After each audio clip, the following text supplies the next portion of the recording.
Barek or Barat. Honestly guys, the smell is like, it smells like a pizza. This is the entrance. Creepy, isn't it? It's a bit creepy.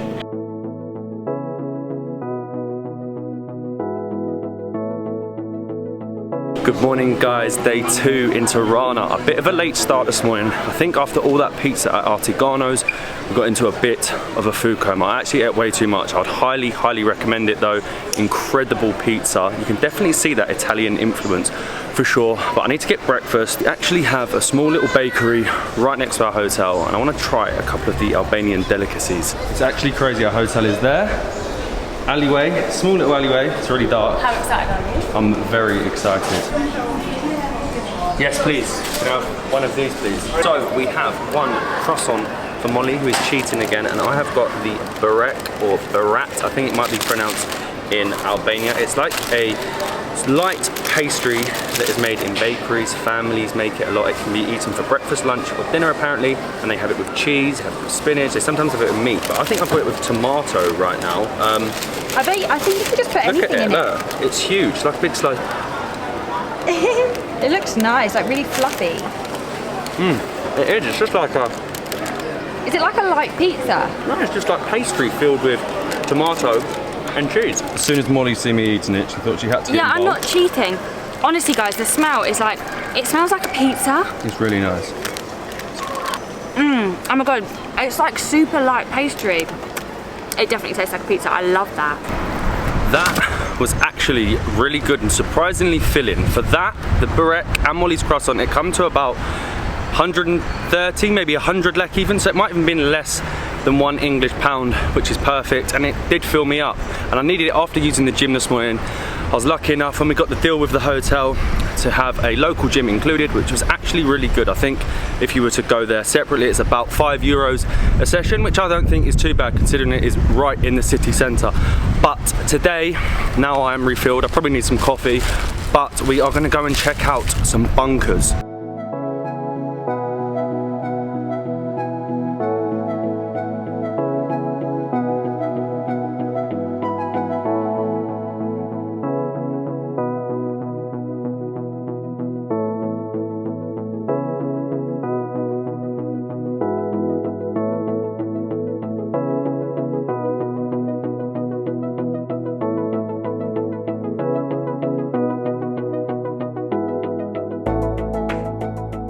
Yesterday we had no internet whatsoever, but today we have internet. We found a Vodafone that was actually right near our hotel, and on the front of the store it had tourist pack.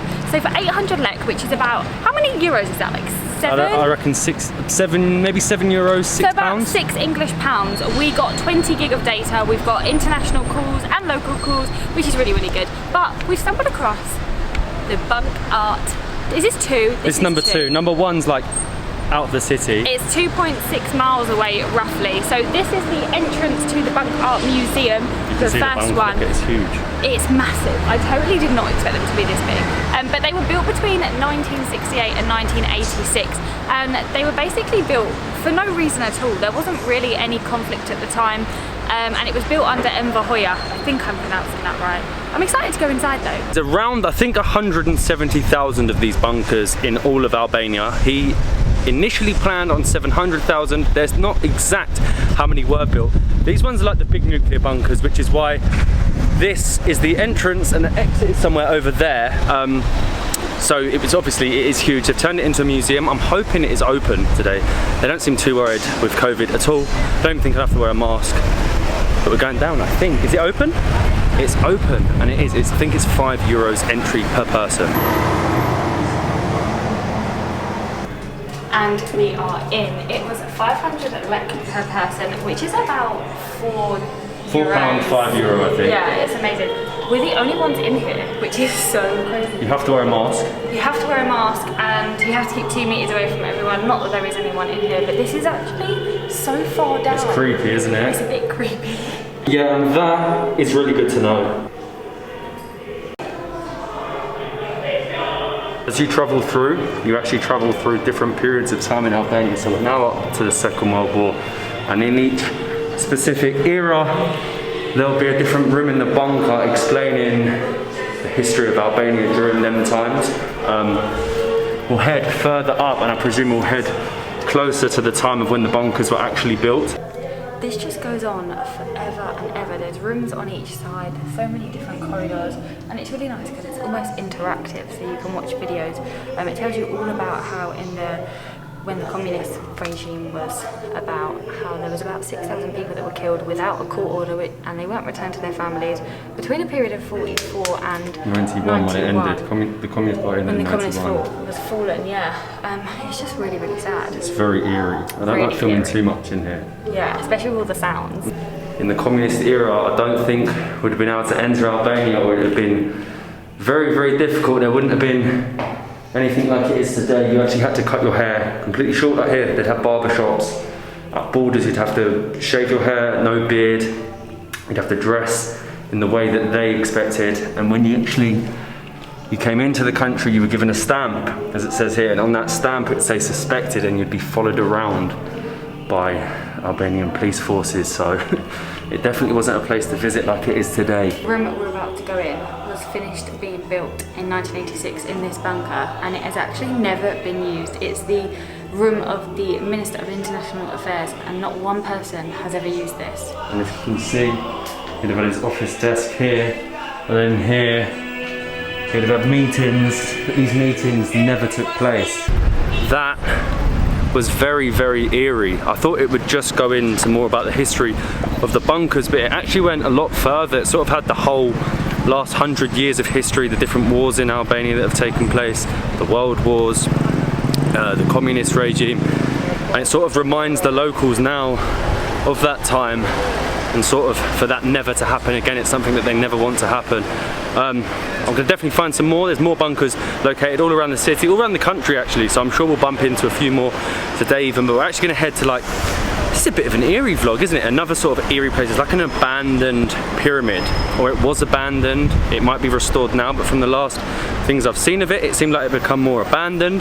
So we're heading to the pyramid of Tirana, which may be abandoned, it may not be.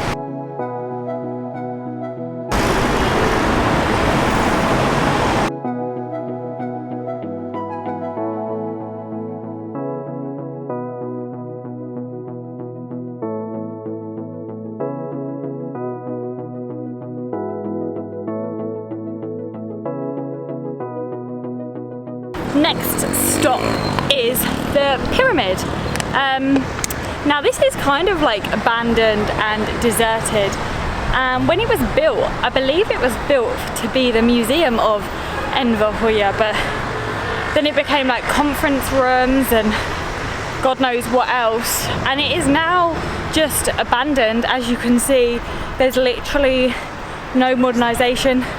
And we're walking along this really sturdy bridge. It's not that sturdy. It seems like, well, it is abandoned, right? And around the side it's got lots of fencing, so I'm not sure. I'm pretty sure we're allowed in here, right? Well, there is people walking through. But this is the peace bell, isn't it? I believe. Oh yeah, this is the peace bell. Can't reach the ring yet, but it's pretty impressive. You can see inside how it hasn't been used for such a long time, which is a shame because it's a huge building in the city centre. Like, surely this would be like, if they modernised it, it'd be incredible. Yeah, because it just doesn't fit in with the rest of the city. But I am very tempted. I've seen, I think, a way up. It is pretty steep, as you can tell. I think I could run up it. I really want to run up it. If not, the drone, I want to get the drone up over the top because it looks really cool.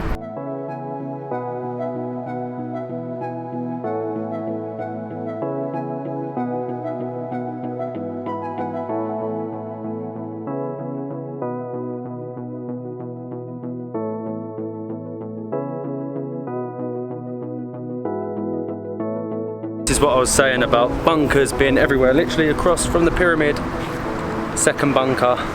And that right there is actually a piece of the Berlin Wall, which is like a little present, I suppose, to Albania. But this one here is a really, really small one. Oh, I'm too tall for in here.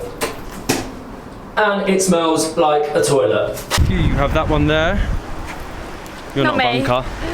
Little one there. And then I think there's one right over there, just behind the thing. is enough history for us for today. I needed a beer. Now, I'm literally reliving my childhood. Actually, it's not really my childhood. I still watch it now, but we've come into the Duff Bar. I don't know how it's not getting done for copyright. Yeah, I don't know, but it's so cute. Like literally, even look at the menu, and they've got such cute food. It's like an American sports bar, I think it's trying to be like. But we've gone for a Belgian beer. Oh, Duff. I didn't know it was Belgian. Oh yeah, it's Duff. Yeah, that's good. Is it nice? Really nice. The beer is actually so good that we had to get a second one. It actually really reminds me of a Stella. I suppose both being Belgian and lager, but we had to get food. I didn't even think this would do food. Like this was our problem yesterday. We were going into where it said lounges and we weren't sure whether we had done food. But being like a Duff American sports bar type thing, you couldn't not get a burger. And look at these. This is the crusty cheeseburger. So obviously it's a beef burger with cheese. We've got chips, mustard, ketchup. I can't wait. Crusty. Crusty the Clown. That burger was actually so good. I think it come the burger itself to about £2.50 with chips. It was very good, like fresh ground beef. But one Duff become 4, and I'm very, very tired now. Molly is editing the video. I am eyeing up. Hold on, wait there. The Albanian beer tour continues. I got a Peja Pilsner, which I believe is Albanian. It might not be, but it looks nice. So I'll be having that this evening. The bunkers were incredibly interesting. It gave you, I don't know, an insight into more of their history, not just the bunkers, so I highly recommend them. The Bloku area, if you're going out in the day or at night for food or drinks, definitely recommend it. The Duff Bar especially, and we actually found out they have a Duff Bar on the brand new football stadium in Albania, so stay tuned for that tomorrow. I'm gonna drink this.